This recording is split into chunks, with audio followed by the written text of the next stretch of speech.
मुद्रां करसरसिजैः पुस्तकं शङ्खचक्रे बिभ्रद्भिन्नस्फटिकरुचिरे पुण्डरीके निषण्णका अम्लानश्रीः अमृतविशतैः अंशुभिप्लावयन्मौ आविर्भूया तनकमहिमा मानसे वाकदीसकाः.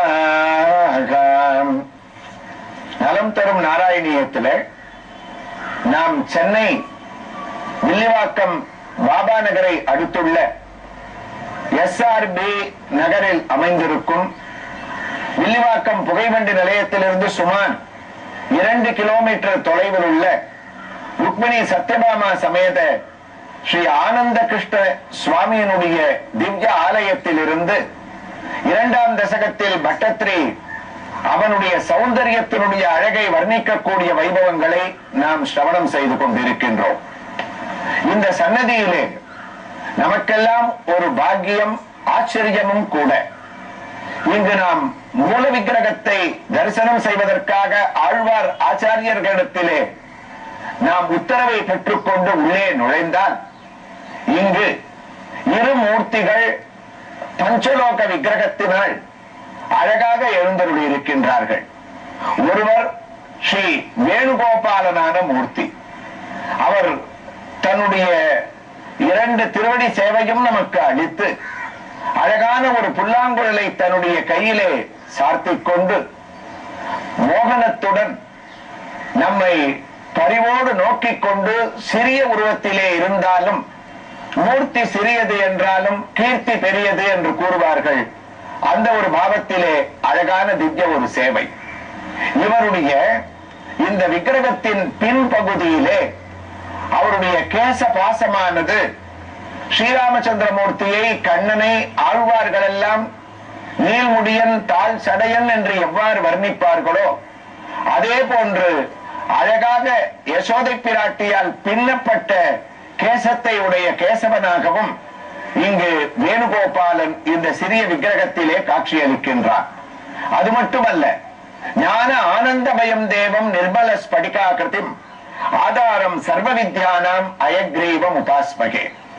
அயக்ரீவ சுவாமியானவர் சிற்சில ஆலயங்களில் தான் நமக்கு ஒரு திவ்ய தரிசனத்தை அளிப்பார். பகவானுடைய 22 அவதாரங்களிலே ஒரு அவதாரம் அயக்ரீவ மூர்த்தி. நமக்கு ஞானத்தை அளிக்கக்கூடியவர். குதிரை முகத்துடன் அவருடைய கழுத்தும் குதிரை முகமாக அமைய ஆவணி மாதத்திலே திருவோண நட்சத்திரத்திலே அவதரித்து கல்விக்கு முதற் கடவுளாகவும் ஓங்கார வடிவமாகவும் இருக்கக்கூடியவர் ஸ்ரீ அயக்ரீவர். நம்முடைய திருக்கோயில்களிலே தரிசனத்திலே சில இடங்களில் மட்டும் நாம் அயக்ரீவனை தரிசிக்க முடியும். இங்கு வெறும் அயக்ரீவன் மட்டுமல்ல, பகவான் நிவாசனாக இருந்தால் பிரயோஜனம் இல்லை, ஸ்ரீனிவாசனாக இருக்க வேண்டும். இங்கு அழகாக தன்னுடைய சிறிய உருவத்திலே சிறிய மகாலட்சுமியை தன்னுடைய சிறிய மடியின் மேல் தாங்கிக் கொண்டு ஒரு திருக்கரத்திலே புஸ்தகத்தையும் தாங்கிக் கொண்டு அவளையும் அணைத்துக் கொண்டு மற்றொரு திருக்கரத்திலே தனக்கே உண்டான ஞான முத்திரையை நமக்கு சேவை சாதித்துக் கொண்டு அயக்ரீவ மூர்த்தியானவர் அற்புதமாக இங்கு எழுந்தருளி இருக்கின்றார். அந்த புஸ்தகமும் அங்கு இருக்கக்கூடிய அந்த அழகான ஞான முத்திரையும் தான் நமக்கு அவரிடத்திலும் இருந்து அருளை வழங்குகின்றது. நம்முடைய குழந்தைகளுக்கு கல்வியில் தடை ஏற்பட்டாலோ ஞாபக மறதியானது அதிகமாக இருந்தாலோ மகான்களுடைய ஒரு வாக்கு, இது போன்ற கோயில்களிலே இருக்கக்கூடிய அந்த அயக்ரீவ சுவாமியை நாம் தரிசனம் செய்வதால் நமக்கு ஞானமானது பெறுகின்றது. ஏனென்றால் 4 வேதத்தையும் மதுகைடவர்கள் அபகரித்த போது பிரம்மாவிற்கு மீண்டும் இவர் உபதேசம் செய்து வேதத்தை மீட்டுக் கொண்டு வந்தவர்.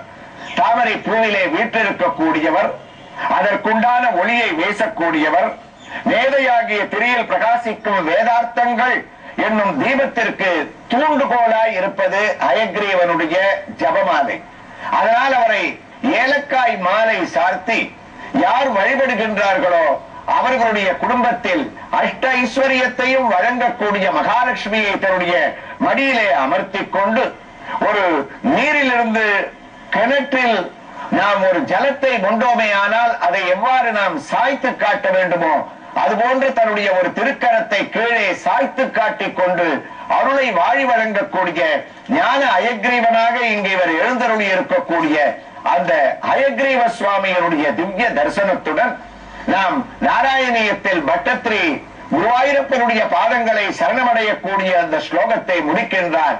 நாமும் ஸ்ரீ வேணுகோபாலன், ஸ்ரீ அயக்ரீவன் இங்கு 4 திருவடிகளாக நமக்கு காட்சி அளிக்க அந்த திவ்யமான ஸ்லோகத்தினுடைய பூர்த்தியை பட்டத்திரி நாராயணியத்தில் எவ்வாறு முடிக்கின்றார் என்று நாம் நோக்கினோமே ஆனால், காஞ்சித் காஞ்சன காஞ்சி லாஞ்சி தலசத் பீதம்பராலம்பினியோ ஆலம்பே விமலம் புஜத்யுதிபதம் மூர்த்தியோ தவர்த்திச்சிதோ. வாயிரப்பா, தாமரை போல இருக்கக்கூடியவனுடைய ஒரு பாதம். அதனால் ஆண்டாள் நாச்சியார் சிற்றஞ்சிறுகாலே வந்துன்னை சேவித்து உன் பொற்றாமரையடியே போற்றும் பொருள் கேளாய். ஆண்டாளுக்கும் பட்டத்திரியை போன்று பகவானுடைய பாதத்தை திருப்பாவையினுடைய முடிவிலே பார்க்கும் போது, கண்ணா உன்னுடைய திருவடிகளை தரிசனம் செய்யவில்லை, வந்து உன்னை சேவித்து தாமரை அடியே போற்றும் பொருள் கேளாய் என்று எழுதவில்லை, பொற்றாமரை அடியே போற்றும் பொருள் கேளாய். பகவானுடைய பீதாம்பரம் தங்கமயமாக இருந்தது என்று பட்டத்திரி காஞ்சித் காஞ்சனம் என்று வர்ணித்தார். ஆண்டாள் நாச்சியாரோ பீதாம்பரம் மட்டுமல்ல, அவருடைய திருவடிகளும் கூட சொர்ண தாமரையாக பொற்றாமரை அடியே போற்றும் பொருள் கேளாய் என்று அமைந்திருக்கக்கூடிய அந்த பகவானுடைய பாதத்தை நான் பிடிக்கின்றேன். இளமிசை நீடுவார் நீடு வாழ்வார் என்று வள்ளுவருடைய குரலிலே நாம் பார்த்தோமே ஆனால், முதலிலே கடவுள் வாழ்த்து என்று ஆரம்பித்த வள்ளுவர் கூட அந்த குரலிலே 10 குரலிலேயும் கடவுளை வாழ்த்தவில்லை, அவருடைய பாதத்தை பிடித்துக் கொள்ளுங்கள்.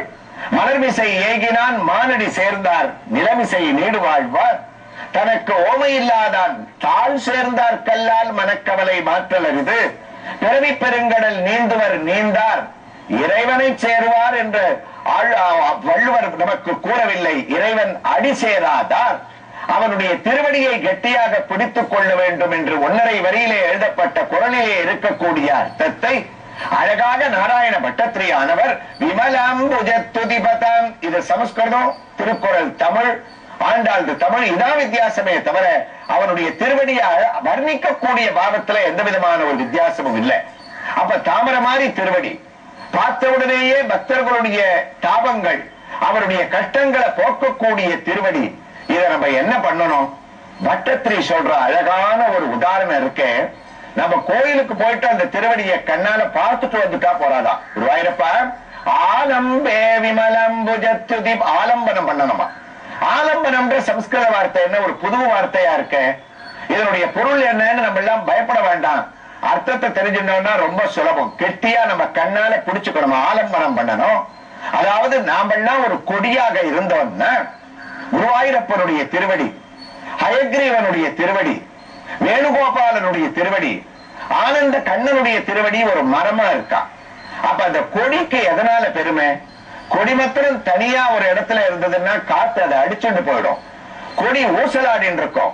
அப்ப அந்த மால் தேடி ஓடும் மனம், கோல் தேடி ஓடும் கொழுந்தே போல் மால் தேடி ஓடும் மனம் எப்படி ஒரு பற்றுக்கொம்பாக ஒரு கொடிக்கு தேவையோ, அது போல நமக்கெல்லாம் பற்றுக்கொம்பு யாருன்னா ஆலம்பே.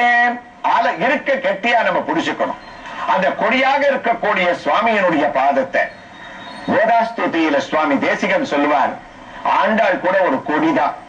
ஆண்டாள் கொடியா இருந்து அந்த ஸ்ரீவில்லிபுத்தூர்ல அப்படி இப்படி அலைஞ்சிருந்தான். ஆனா அவ பண்ண ஒரு பாக்கியம் என்ன? ஸ்ரீ விஷ்ணு சித்த குலனம் தன கல்பவல்யம் ஸ்ரீரங்கராஜகரி சந்தன யோக திருஷ்யம் சாக்ஷாம் க்ஷமாம் கருணயா கமலா விவன்யம் கோதாமனன்ய சரண சரணமோ பிரபத்யேகே. ஆனந்த கிருஷ்ணனை வர்ணிக்கச்சே ஆண்டாளை சொல்லாம இருக்கவே முடியாது.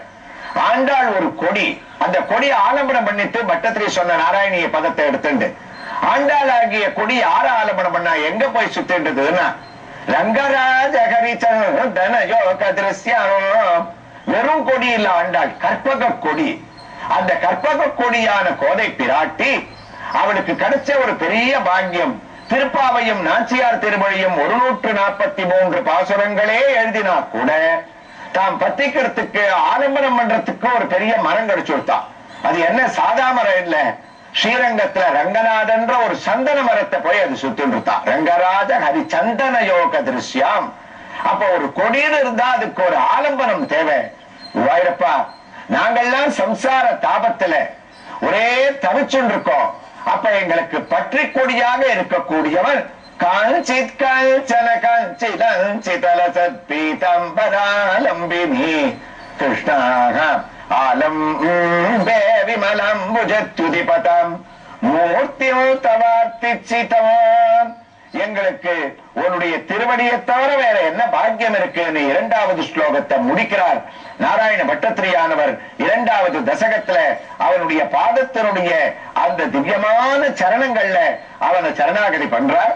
இதனுடைய அழகான தமிழ் பாசுரத்தை நம்ம பார்த்தோமே ஆனால், அங்கதம் கேயூரம் கங்கணம் ரத்னம் இழை மோதிரம் விலங்கு கைகள் சங்கொடு சக்கரம் கதை தாமரை தங்க தகுதி மிகும் அரை நான் உடன் பொங்கி வரும் அழகு மிகு பீதம்பரத்துடன் மாசற்ற பாத கமலோ கண்ணா நின் மாசற்ற பாத கமலம் எங்கெங்கும் நிறைந்தொளிரும் இனிய திருவுருவை என்றென்றும் நான் நினைவு கூர்மே பீதம்பராலம்பினி மாலம்பே விமலம்புஜத்யுதிபதம் மூர்த்தியோ தவார்த்திச்சிதம்.